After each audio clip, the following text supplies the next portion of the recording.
Gas त्रासदी पर इस वक्त की सबसे बड़ी खबर। लगातार इस खबर का अपडेट हम आप तक पहुंचा रहे हैं। किसी बड़े झटके की तरह इसे देखा जा रहा है। भोपाल गैस त्रासदी में केंद्र की क्यूरेटिव याचिका को खारिज कर दिया गया।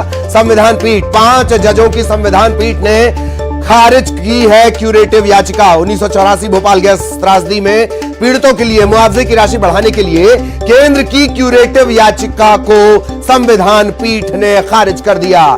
अदालत ने फटकार भी लगाई कि केंद्र को इस मामले में पहले सामने आना चाहिए था, न कि 3 दशक बाद। 12 जनवरी को 5 जजों की संविधान पीठ ने फैसला सुरक्षित रख लिया था। यूनियन कार्बाइड के साथ अपने समझौते को फिर से खोलने के लिए केंद्र ने यह क्यूरेटिव याचिका दाखिल की थी। अदालत ने कहा नहीं हो सकता। भोपाल गैस पीड़ितों को 7,400 करोड़ रुपए का अतिरिक्त मुआवजा दिलवाने के लिए केंद्र सरकार ने यह याचिका दाखिल की थी। इसके अलावा कई और याचिकाएं दाखिल की गई थी।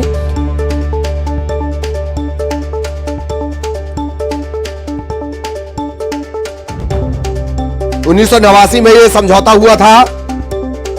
यूनियन कार्बाइड कॉर्पोरेशन, अभी यूनियन कार्बाइड कॉर्पोरेशन, दरअसल यह क्यूरेटिव याचिका क्या कह रही थी? क्यूरेटिव याचिका यह कह रही थी कि यूनियन कार्बाइड कॉर्पोरेशन ये जिसके भी पास गया, अभी जिसके भी पास है, हमें और मुआवजा चाहिए।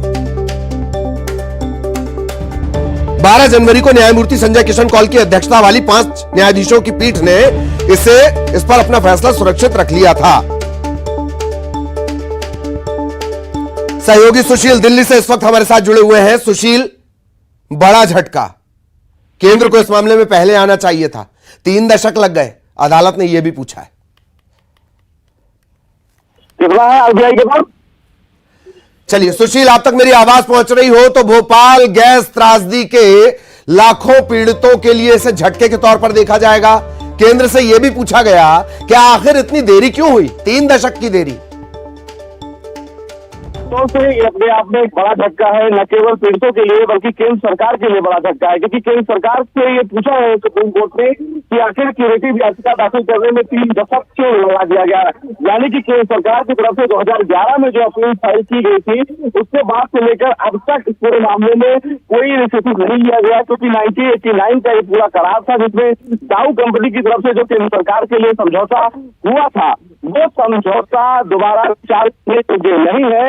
ये फिलहाल सुप्रीम कोर्ट ने की तरफ से कहा गया है। हालांकि साफ तौर से ये भी कहा गया है कि चूंकि इस पूरे मामले में कहीं ना कहीं अब दोबारा विचार करने की आवश्यकता इसलिए नहीं है क्योंकि जो समझौता हुआ था वो सही हुआ था, और इसीलिए सुप्रीम कोर्ट ने फिलहाल केंद्र सरकार की अर्जी को खारिज कर दिया। जी, हालांकि एक बात और है, ये सही है कि जो सबसे बड़ी अदालत है सब वो इसे कानून के नजरिए से देख रही है, लेकिन अगर केंद्र ने दलील 2010 में सरकार ने दलील लगाई थी, क्यूरेटिव याचिका लगाई थी, तब उसमें भी तो कोई तर्क रहे होंगे सुशील। सरकार की तरफ से इस पूरे मामले में जो क्यूरेटिव याचिका दाखिल की गई उसको लेकर एक बड़ा सवाल सुप्रीम कोर्ट के समक्ष ये था कि रिव्यू याचिका में केंद्र सरकार नहीं आई, सीधे क्यूरेटिव याचिका केंद्र सरकार के द्वारा दाखिल की गई। इसीलिए के सामने ये एक संवैधानिक सवाल था कि जो पुनर्विचार याचिका है उस याचिका में केंद्र सरकार न आकर क्यूरेटिव याचिका केंद्र सरकार के द्वारा दाखिल किया गया है। तो जो नियम था वो नियम के आधार पर फिलहाल केंद्र सरकार सुप्रीम कोर्ट नहीं पहुंची, पहला।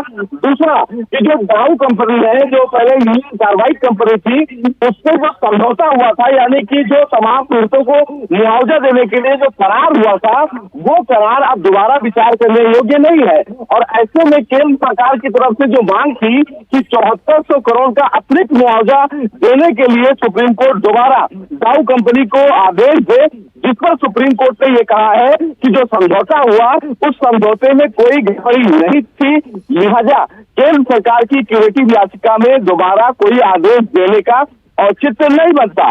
वहीं सुप्रीम कोर्ट ने यह कहा कि जो आरबीआई के पास इस पूरे मामले से जुड़े 50 करोड़ रुपए अभी पड़े हुए हैं, उन 50 करोड़ को अब पीड़ितों के बीच में एक नोडल अधिकारी नियुक्त करके बांटा जाएगा, जिसका रिकॉर्ड सुप्रीम कोर्ट को दिया जाएगा। लेकिन सुप्रीम कोर्ट के समक्ष केंद्र सरकार जिस उम्मीद से पहुंची थी वो उम्मीद फिलहाल पूरी नहीं हुई। यानी कि ये सीधे तौर पर कहा जा सकता है कि सुप्रीम कोर्ट से भोपाल गैस पीड़ितों की तरफ से केंद्र सरकार की जो क्यूरेटिव याचिका थी वो खारिज कर दी गई है और इस फैसले से केंद्र सरकार को एक बड़ा झटका लगा है।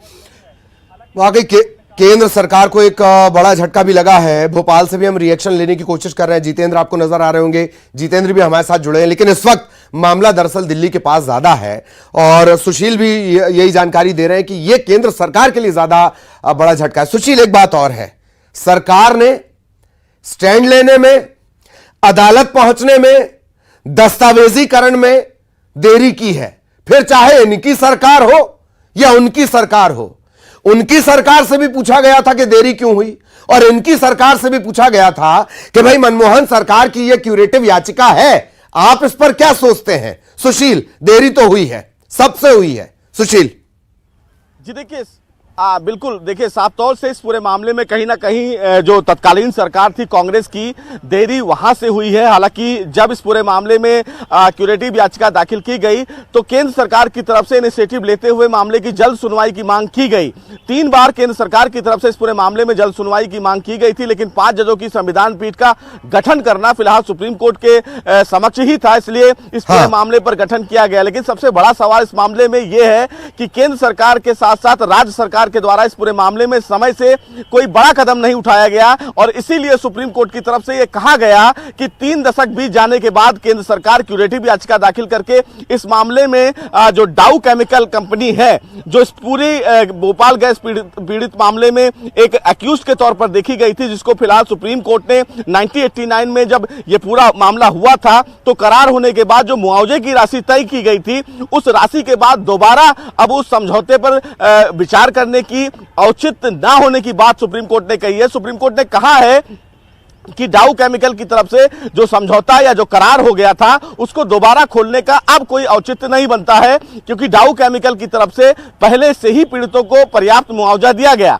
लेकिन राज्य सरकार के द्वारा और केंद्र सरकार के द्वारा इस मामले में जो उचित कदम उठाने की आवश्यकता थी वो कदम नहीं उठाया गया समय रहते, इसीलिए अब फिलहाल सुप्रीम कोर्ट ने उस पूरे मामले में हस्तक्षेप करने से मना कर दिया है। चलिए, मैं अब एक सरकारी पाप पर आना चाह रहा हूं। सुशील, आप इस बात को समझेंगे, आप अदालत को बहुत करीब से देखते हैं, एक पुराने सरकारी पाप का जिक्र करना यहां जरूरी है। यूसीसी की उत्तराधिकारी फर्मों ने शीर्ष कोर्ट में यह कहा है कि भारत सरकार ने 1989 के मामले में निपटारे के समय कभी यह सुझाव नहीं दिया कि यह जो मुआवजा उसे दिया जा रहा है यह पर्याप्त नहीं है, यह कम है, हमें और मुआवजा चाहिए। यह एक भारी चूक हुई है। सुशील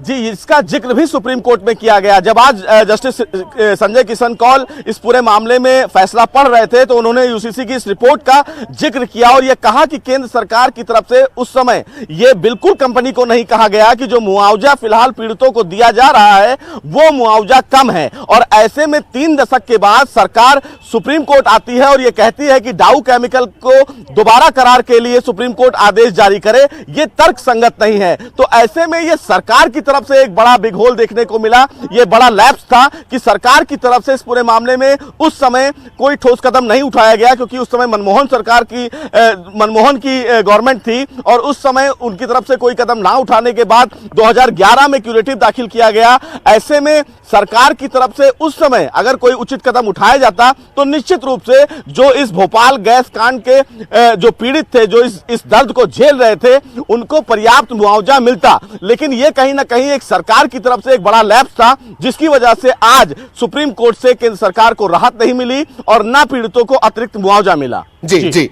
तो सुशील जिसे लैप्स बता रहे हैं कानून की भाषा में, आप भोपाल की उस जमीन पर जाकर देखिए, जिस जमीन पर अभी जितेंद्र खड़े हैं उस जमीन पर जाकर देखिए, आपको पता चलेगा कि सरकार की यह छोटी सी चूक, सरकार का यह छोटा सा लैप्स पाप है।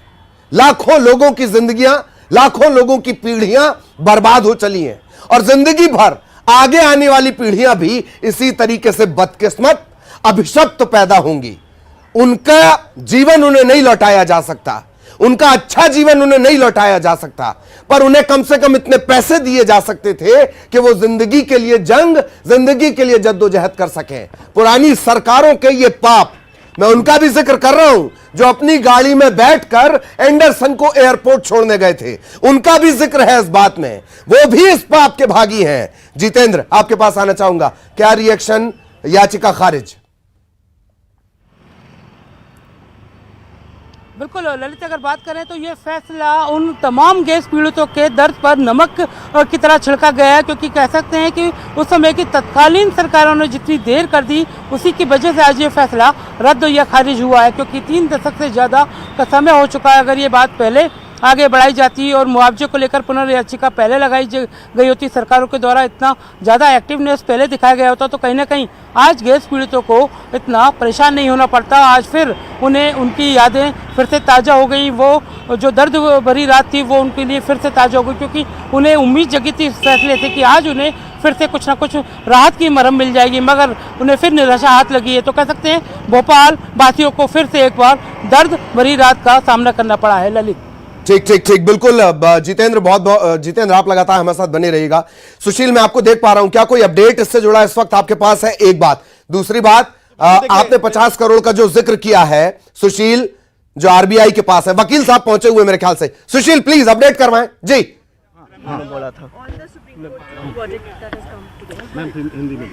The survivors are anguished today. Anguished because 11 years ago, एक सेकेंड, अरे यार क्या कर रहे हो यार? ठीक है हो या तो आप ये छोड़ के अपना कर लीजिए ना, वो रिकॉर्ड होगा तो ये बंद कर दीजिए। अब यहाँ पकड़ लो ना, वो माइक पकड़ लो मैम। चलिए, The Bhopal gas survivors, the survivors of the Bhopal gas disasters are deeply anguished today. In 2011, this court saw fit to examine the settlement because at the first instance it was thought to be inadequate, that perhaps inadequate. And while hearing the union for 7 hours and hearing the survivors for 45 minutes each, today the judgment that has come has thrown water over all claims of the survivors. The judgment says that there should be finality for Union Carbide. However, I think survivors today are feeling that what is the finality for the victims? Has there been criminal justice for the victims, or has Union Carbide played a fraud on the court by absconding and appearing here and making their arguments unhindered?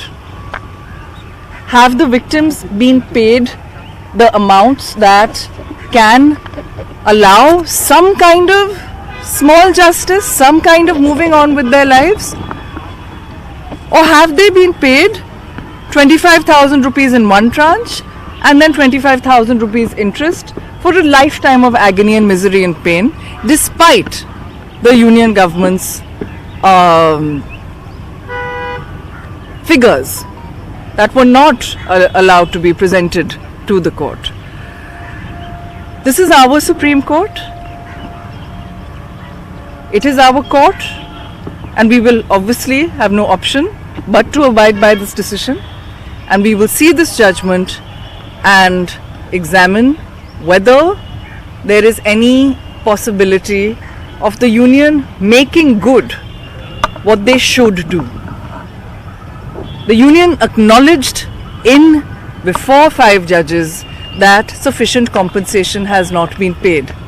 So whatever this judgment is, today the government of India must make good their claim and must make sure that the survivors of the Bhopal gas disaster, and let us be clear that it could be you and it could be me tomorrow, because the fact that there is no criminal justice, the fact that there is no civil justice in this case, means that incidents like Bhopal will keep happening. As I said, this is our court, it is our Supreme Court, and we must respect this decision. And at the same time, the union must make good what it has said in court. It must pay what is due in terms of compensation to the survivors of this gas disaster. Mrs. also said that the Ma'am. curative was not the right approach. Curative petition was the right approach to approach top court. After a review should have been filed. What is your take on that? The review was filed by the victims and supported by the government. The review was, there is a case of the National Commission for Women, where the National Commission for Women wasn't involved in any of the proceedings, and this was placed before the court. So the fact that they were allowed to come in curative and their curative succeeded is something that could have been looked at. There are only 4 or 5 judgments, I think, in curative that have succeeded, and this was one of them. And what about the 50 crore compensation that was, ordered today by the Supreme Court that will be utilized for the victims, which are kept in the RBI till now? The 50 crores, if you look at the number of victims and if you look at the fact that most of them aren't able to function properly due to massive health degradation, due to the fact that their children and grandchildren have also been rendered unable to walk, extremely sick, 50 crores today, sadly, does not cut it.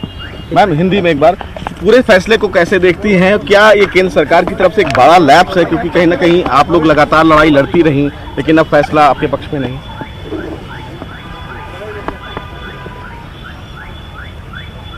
आज भोपाल के gas पीड़ित इस फैसले से हताश हैं, और इस फैसले से हताश क्यों हैं? क्योंकि 2011 में जब हमारे सुप्रीम कोर्ट, और ये हमारा ही सुप्रीम कोर्ट है, हमारे सुप्रीम कोर्ट ने जब ये सेटलमेंट देखा और ये एग्रीमेंट देखा तो और उन्हें लगा कि इसको फिर से देखना पड़ेगा, इसको फिर से जांचना पड़ेगा। 11 साल लग गए। 11 साल के बाद अब ये निर्णय आया है कि इसमें यूनियन कार्बाइड के लिए कुछ फाइनलिटी चाहिए, कि यूनियन कार्बाइड के लिए कुछ अंतिम स्टेप होना चाहिए जिसमें सब कुछ ख़त्म कर दिया जाए ताकि उनके खिलाफ कोई प्रोसीडिंग्स ना चलती रहे। लेकिन जस्टिस गैस पीड़ितों के लिए पूरी हुई है कि नहीं? यूनियन कार्बाइड आज तक एब्सकॉन्डिंग है, प्रोक्लेम्ड एब्सकॉन्डिंग है, और फिर भी वो हमारे सुप्रीम कोर्ट के आगे आकर इन्होंने सबमिशंस किए। इस चीज़ से हताश हैं, इस चीज़ से हताश हैं गैस पीड़ित कि उन ज़्यादातर गैस पीड़ितों को 25,000 मिला और फिर 25,000 इंटरेस्ट में 50,000 मिला। बोला जा रहा है कि मोटर व्हीकल एक्सीडेंट्स एक्ट के से 6 गुना ज़्यादा उनको मिला है, लेकिन 50,000, अगर 50,000 को आप पूरे लाइफ टाइम में हर दिन पे डिवाइड करें तो कितना मिलता है? कैसे रहेंगे? आज है ये गैस पीड़ित, कल हो सकते हैं हम और आप, क्योंकि आज अगर यूनियन कार्बाइड के खिलाफ, और ये इतना जाना माना केस है, अगर इनके खिलाफ सिर्फ ये नहीं कहा गया कि क्यूरेटिव ज्यूरिसडिक्शन नहीं बनता, वो अलग बात होती, एक पूरा जजमेंट दिया गया है। अगर ये बोला गया है कि यूनियन कार्बाइड के खिलाफ केस नहीं हो सकता क्योंकि यूनियन कार्बाइड के खिलाफ कोई फाइनलिटी चाहिए, तो फिर कल कोई एनवायरमेंटल डिजास्टर अगर हो, जो हो रहे हैं तब से, तब उनका क्या इंसेंटिव है कि यहाँ पैसे ना बचाए, वहाँ पैसे ना बचाए? सेफ्टी के जो मैकेनिज्म्स हैं वो काट दार दे, कम ना करे। एक जैसे मैंने बोला, हमारा सुप्रीम कोर्ट है, जजमेंट की रिस्पेक्ट करना बहुत ज़रूरी है, और जजमेंट को पढ़ेंगे और फिर देखेंगे कोई आगे रास्ता निकलता है कि नहीं। लेकिन सरकार ने कोर्ट में बोला है कि मुआवजा जो दिया गया था वो काफ़ी नहीं था, वो दूर दूर से काफ़ी नहीं था। तो जिम्मेदारी बनती है आज सरकार की कि सरकार मुआवजा पूरा करे। मैम ये किसका लैप्स मानती हैं फिलहाल, जिस तरह से जो आर्गुमेंट्स हुए जिसमें? नमस्कार, ठीक, थैंक यू। ये लो भैया। तो ये आप वकील को सुन रहे थे और उन्होंने कहा बहुत निराशा भरा बहुत ज्यादा निराशा भरा भोपाल गैस त्रासदी। बार बार उन्होंने इस बात का जिक्र किया, जिंदगी की कीमत 50,000, 25,000 और 25,000 ब्याज के तौर पर। सुशील लगातार हमारे साथ बने हुए हैं। सुशील, अभी हम वकील साहिबा को भी सुन रहे थे और तमाम बातें उन्होंने कही, आपने सवाल भी पूछे। यह जरूर है कि इन सब न्याय के चक्करों में अगर कोई पिसा है तो भोपाल गैस त्रासदी के पीड़ित। सुशील जी, देखिए साफ तौर से जो फिलहाल एम करुणानंदी हैं ये भोपाल गैस पीड़ितों को रिप्रेजेंट कर रही थी, लेकिन साफ तौर से जिस तरह उनकी तरफ से फिलहाल अभी बयान दिए गए और जिस तरह मीडिया को उन्होंने संबोधित करते हुए ये बताया कि ये फिलहाल फैसला उनके पक्ष में नहीं है और कहीं ना कहीं इस पूरे मामले में सरकार को अब उचित कदम उठाने की आवश्यकता है, क्योंकि सरकार की तरफ से ऑन रिकॉर्ड ये कोर्ट में जानकारी दी गई कि जो तमाम पीड़ित हैं उनको पर्याप्त मुआवजा नहीं दिया गया। हालांकि सुप्रीम कोर्ट के समक्ष जिस आधार पर केंद्र सरकार पहुंची थी उस आधार पर सुप्रीम कोर्ट को ऐसा कुछ नहीं लगा जिसमें दोबारा फिलहाल डाउ कंपनी को समझौते के लिए कोई आदेश जारी किया जाए। तो ऐसे में तमाम जो पीड़ित हैं उन पीड़ितों को 50,000 रुपए मुआवजा देना ये कहां तक फिलहाल न्याय संगत है, क्योंकि एक पीढ़ी और एक पीढ़ी समेत नहीं कहेंगे, कई पीढ़ियां फिलहाल उसके बलि चढ़ती आ रही हैं और ये एक ऐसा केस है जिससे एक शताब्दी हिल गई। तो निश्चित रूप से इस पूरे मामले में उस समय की सरकार के द्वारा एक तो उचित कदम नहीं उठाए गए और जब इस पूरे मामले में अब सरकार की तरफ से सुप्रीम कोर्ट में दलीलें दी गई तो सुप्रीम कोर्ट के समक्ष सीधी बात यह रखी गई कि जो यूसीसी की रिपोर्ट थी उस रिपोर्ट के आधार पर उस समय सरकार ने ऐसा कुछ नहीं कहा। उन्होंने कहा कि मोटर व्हीकल एक्ट के 6 गुना जुर्माने के आधार पर लोगों को मुआवजा दिया गया है, लेकिन वो मुआवजा कितना पर्याप्त है? क्या एक आदमी को 50,000 रुपए मुआवजा जिंदगी भर के लिए एक पर्याप्त फिलहाल मुआवजा माना जाएगा? क्योंकि जिस तरह पीढ़ी दर पीढ़ी इसका दंश झेल रही है, क्या सरकार के द्वारा इस तरह का कदम उठाना कहां तक न्याय संगत है? बहरहाल देश की सबसे बड़ी अदालत ने अपना बड़ा फैसला सुना दिया। सुप्रीम कोर्ट के समक्ष जो बातें आई उनमें यह कहा गया कि समझौते के करार पर विचार तब किया जा सकता है जब कंपनी धोखाधड़ी कर रही हो, यानी कि कंपनी के द्वारा अगर धोखाधड़ी किया गया हो तो हम समझौते के करार पर दोबारा विचार करेंगे, लेकिन कंपनी की तरफ से कोई धोखाधड़ी नहीं किया गया। सरकार के द्वारा अपील देरी से की गई, जिसको लेकर फिलहाल सुप्रीम कोर्ट ने आज एक बड़ा फैसला सुनाया। इस फैसले से कहीं ना कहीं जो भोपाल गैस पीड़ित हैं वो निराश जरूर हुए, क्योंकि उनको उम्मीद थी कि शायद देश की सबसे बड़ी अदालत इस पूरे मामले में कोई बड़ा फैसला देके उनको मुआवजे के लिए एक आदेश दे, लेकिन सुप्रीम कोर्ट के समक्ष जो दलीलें रखी गई उन दलीलों में ऐसा कोई आधार देखने को नहीं मिला जिससे सुप्रीम कोर्ट ये कहे कि दोबारा डाउ कंपनी से समझौते के लिए करार खोला जाए। जी, और यह बात भी सही है सुशील, यही हमारी डेमोक्रेटिक वैल्यूज हैं। करुणानंदी जो इस फैसले से जो वकील हैं वो निराश और नाराज होने के बाद भी ये बात दोहराती हैं कि हम रिस्पेक्ट करते हैं सुप्रीम कोर्ट का, ऑनरेबल सुप्रीम कोर्ट का, क्योंकि जो दलीलें सबसे बड़ी अदालत के पास जाएंगी, जो तर्क जाएंगे, उसी के आधार पर फैसला होगा। सुशील लगातार डिकोड कर रहे हैं उन फैसलों को, पॉइंट्स भी लगातार बता रहे हैं। इन सब के बीच मुझे वो तस्वीर याद आती है, हम सालों से इस भोपाल गैस कांड और उसकी त्रासदी को लेकर चर्चा करते रहे, खबर दिखाते रहे। याद कीजिए उस बच्चे की तस्वीर जो कब्र में लेटने के बाद भी जिसकी आंखें खुली हुई हैं, उसकी आंखें शायद इसी वजह से खुली रह गईं। उसे पता था कि इन अदालतों के चक्कर के बाद भी उससे उसकी आत्मा को शांति नहीं मिलेगी। वही हुआ भी है। अभी अभी एक राजनेता की मूर्ति लगी है, उस मूर्ति का कॉस्ट यकीनन 50,000 रुपए से ज्यादा होगा। अभी अभी अनावरण हुआ है। फिर से चलते हैं सुशील के पास। सुशील, कानूनी तौर पर क्या कोई और पहलू है, कोई और रास्ते बचे हैं? इस बारे में क्या कोई अपडेट है?